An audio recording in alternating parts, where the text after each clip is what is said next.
no 30, Vamos lá, então. vai diminuindo até chegar no 15. Gente, põe muda aí. Nossa.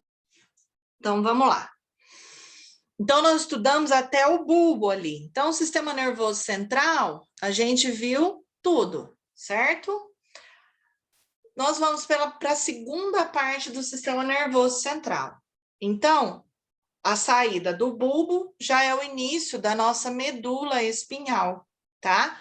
E é na nossa medula espinhal que vai sair um ramo em cada parte da nossa vértebra responsável por inervar uma parte do nosso corpo. Então, é dali. Digamos, então, que a medula espinhal é a comunicação, né? É a parte comunicativa do corpo, tanto em respostas quanto em informações, e o cérebro. Então, o que liga o nosso cérebro ao nosso corpo é a medula espinhal. Parte importantíssima. E eu queria que vocês observassem aqui, ó, a anatomia dela. Lembra que eu falei para vocês que no cérebro, a parte mais externa é o corpo celular do neurônio, que dá aquela função acinzentada, e o meio do cérebro branco, que são as terminações axonais. Na medula espinhal, ó, vocês podem reparar que é ao contrário. Então, a parte central é onde está localizados os neurônios, e a parte de saída são os axônios, porque é por lá que vai sair a resposta de tudo que vem do sistema nervoso central. Por isso que é o contrário, tá vendo? Então, a parte interna é a substância cinzenta e a parte mais externa é a substância branca, tá? Então, lembrando, como o coração, lembra que o coração ele era revestido por um saco, lembra que eu expliquei para vocês, que era o pericárdio? Que dava a ele, além de uma segurança, além de proteção, dava a possibilidade de expansão. Então, o coração ele conseguia ter a sua mobilidade devido ao pericárdio, que era aquele envolto de tecido seroso, lembra? E que nós temos um bem parecido também no nosso pulmão, que nós temos lá o nosso, quem lembra? O que envolve no coração é o pericárdio e no pulmão é a pleura. Lembra também que tem a pleura, que é aquela camada, aquele saco seroso que envolve o pulmão, também como forma de proteção, mas principalmente dando a possibilidade de movimento, tá? Então, como é um contexto bem protetivo, o que nós temos? Isso também é colocado no nosso sistema nervoso central. Por quê? Porque além de todos esses órgãos que têm esse revestimento, que tem grande função, o sistema nervoso central de todos, ele é o mais importante, porque é ele que manda em todos. Então, nós temos também essa capa serosa que envolve o cérebro e a medula. Então, ela é conhecida como meninge, também possui 3 camadas, tá? Então, nós temos a meninge, a dura mater, que é a camada mais superficial e a mais espessa que fica por fora. Então, ela envolve toda a medula e o nosso cérebro também. Temos uma camada do meio, que é chamada de camada aracnoidea, muito fina e delgada.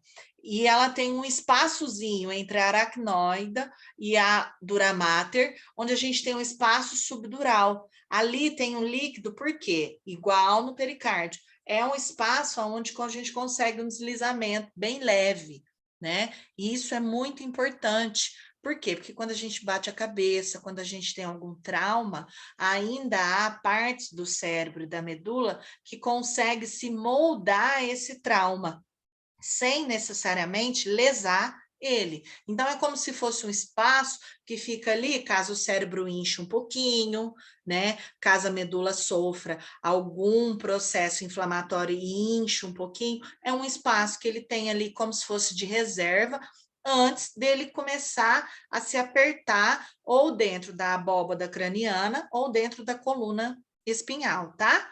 E a camada mais fina, que fica realmente em contato com o nosso sistema nervoso central, é a pia mater, né? Que ela é uma liga delicada sobre a superfície do encéfalo e da medula, atravessada por vários vasos sanguíneos, tá? Entre a aracnoide e a pia mater também existe um espaço, que chama espaço subaracnoide, tá?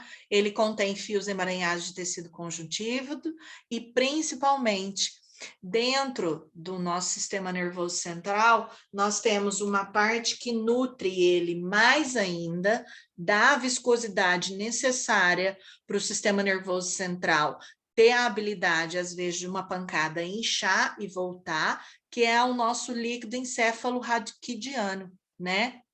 Que é esse líquido que percorre toda a medula espinhal e o cérebro em si.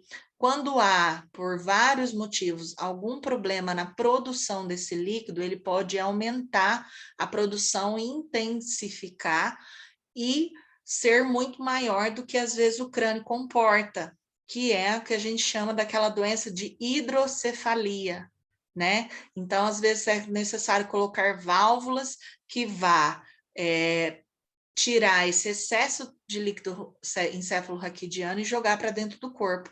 Então, são aquelas crianças que nascem com a cabeça muito grande. Por quê? Porque tem muito líquido ali no espaço. Então, ele acaba comprimindo o espaço subdural, o espaço epidural, todo aquele espaço que tem para a expansão do crânio, acaba se enchendo de líquido. Essa é uma das grandes complicações de crianças que nascem prematuras e tudo mais, acaba podendo ser desenvolvido, tá?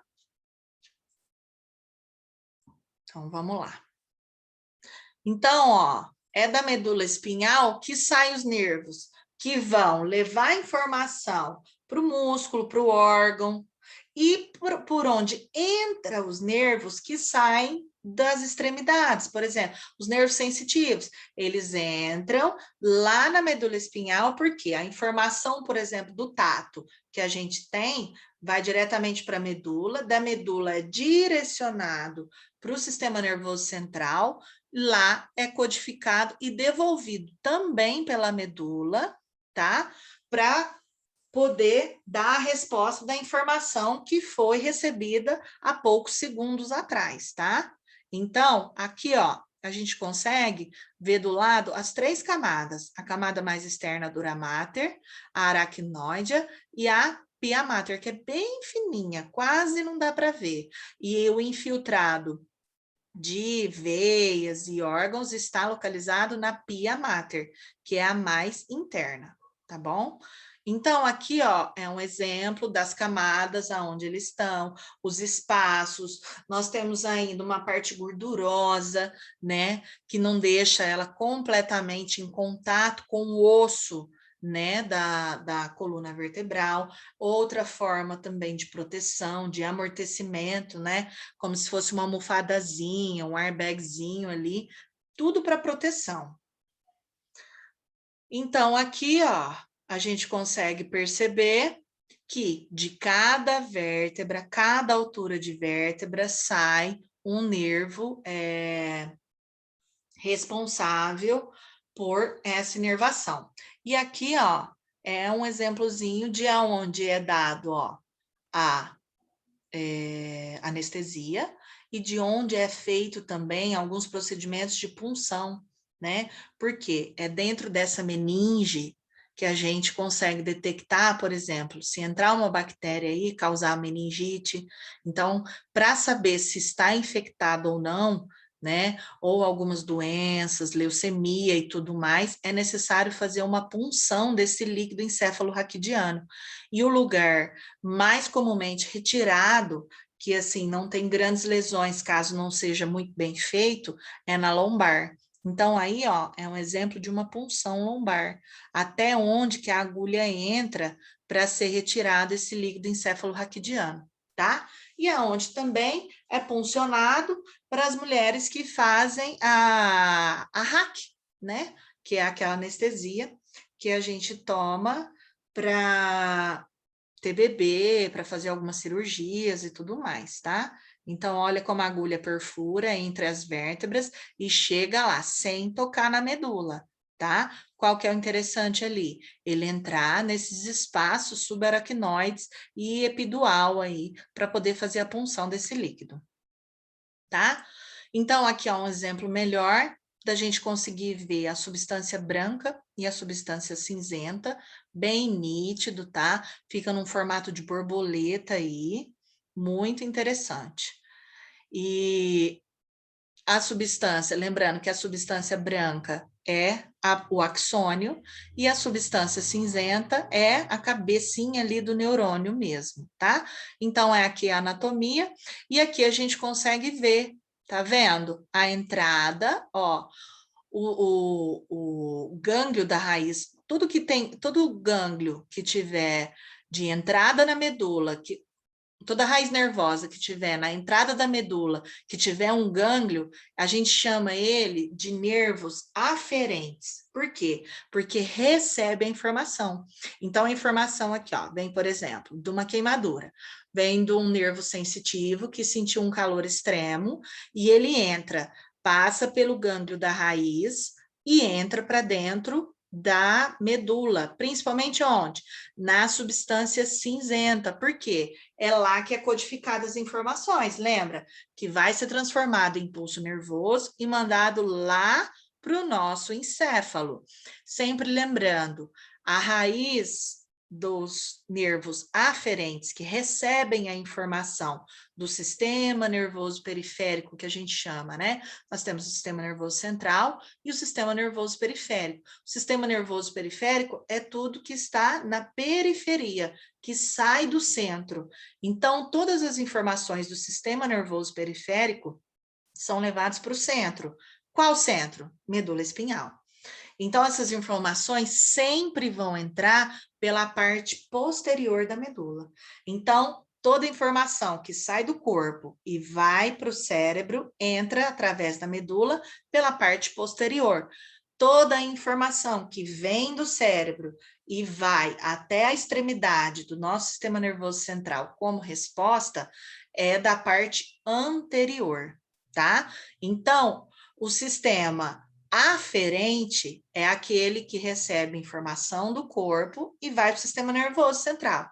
O sistema eferente, que a gente chama de eferente efetivo, que realmente vai fazer o que é necessário, vem do sistema nervoso central e vai até a extremidade pela parte anterior da medula espinhal.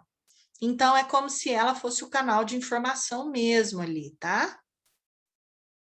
E aqui é uma explicaçãozinha rápida do que são os reflexos, tá? Os reflexos, na realidade, é uma resposta do corpo que nós temos que não chega até o sistema nervoso central. Ele nem é codificado direito, é uma resposta involuntária e rápida que acontece ali mesmo. Então, ó, aqui um exemplo. O canal aferente em verdinho já se liga completamente ao canal eferente. Então, não sobe lá para cima para ter resposta. Por isso que quando dá aquela marteladinha no nosso joelho, a resposta é rápida.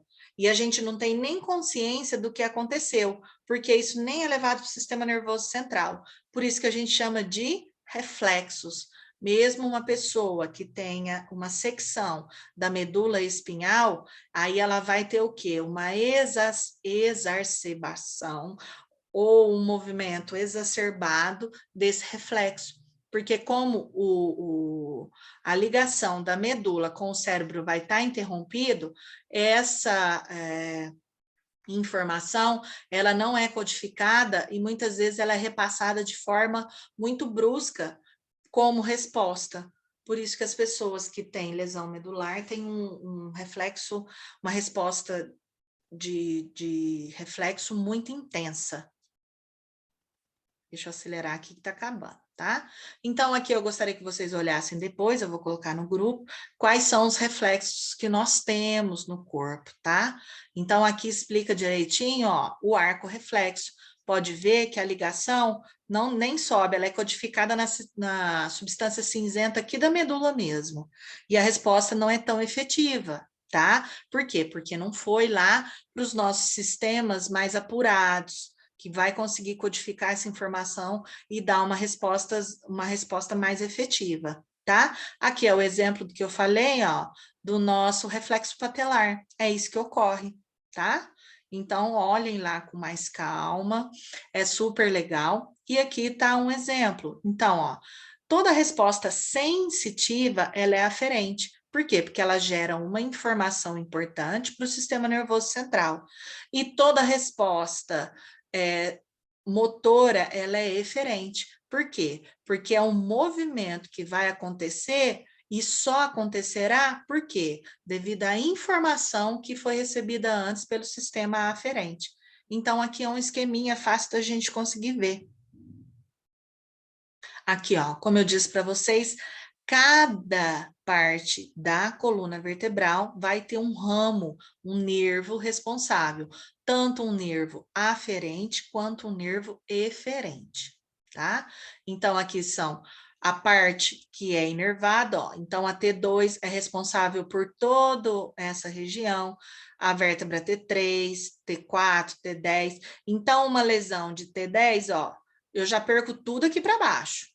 Ou uma lesão de T2, eu tenho só a sensação daqui para cima, daqui para baixo eu perco tudo. Então, quanto mais alta a lesão, maior a limitação que a gente vai desenvolver, tá? Então, a gente, através desse mapeamento, principalmente na fisioterapia, a gente consegue saber o que foi comprometido e o que não foi, tá? E aqui é um exemplo dos plexos, como que eles passam para dentro dos nossos braços, tá? E é bem tranquilo assim. Aqui vai dar algumas informações sobre alguns nervos. Eu gostaria que vocês dessem uma olhadinha depois, mas é tudo geralmente isso. E o final da nossa medula espinhal, nós temos a chamada cauda equina, que é como se fosse um monte de fio penduradinho ali, tá vendo? Que vai, já não tem mais já fica ali no sacro, né, nas últimas vértebras, vai até lá embaixo no nosso cóccix e tem uma inervação mais limitada, por isso que uma lesão de cauda equina não é tão importante, porque ela inerva poucas coisas ali. É importante até L5, S1 tem uma importância um pouco maior ali. A cauda equina nem tanto, né? Porque fica aqui, ó, igual eu disse para vocês, dentro do sacro mesmo, tá? Mas é bem tranquilo. Bom, de uma forma rápida, passei o sistema nervoso central para vocês, tá? Porque a gente ainda tem muito conteúdo e ainda nós vamos ter praticamente quase 2 aulas de sistema reprodutor. Peço a todos vocês que preparem as suas aulas, pode me enviar que eu faço compartilhamento aqui, tá?